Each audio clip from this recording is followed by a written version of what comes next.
Model blouse కుట్టాలంటే time చాలా తీసుకునిద్దండి. మనం model blouse కుట్టాలంటే దానికి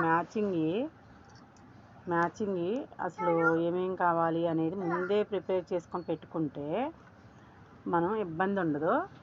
అయితే మోడల్ బ్లౌజ్ అనేసరికి మనకి మెటీరియల్ అయితే ఎక్కువ పట్టిద్ది. కాకపోతే చూసే వాళ్ళకి ఏమనిపించింది అంటే నాకు ఏం చిన్న చిన్న ముక్కలే కదా వేసింది అనుకుంటారు.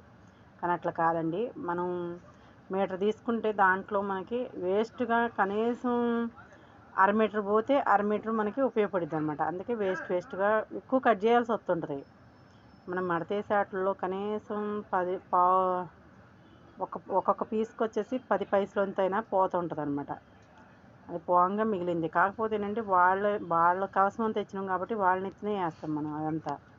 అయితే ఈ మోడల్ బ్లౌజులు ఎట్లున్నాయో మీరు కామెంట్లో చెప్పండి. నచ్చితే లైక్ చేయండి, షేర్ చేయండి, కామెంట్ చేయండి ఫ్రెండ్. కష్టపడి కుట్టినందుకైనా సరే ఇవి చేతి పని చేయడానికి చాలా టైం పట్టిద్దండి. పూసలు కుచ్చాలంటే చాలా టైం పట్టిద్ది కదా, అందుకని చెప్పేసి ఇంత కష్టపడి తీశాను. అందుకే నాకు షార్ట్ వీడియోస్ తీయడానికి కూడా లేట్ పట్టిందనమాట. ఈ 4 బ్లౌజులు ఎట్లున్నాయో చెప్పండి ఫ్రెండ్.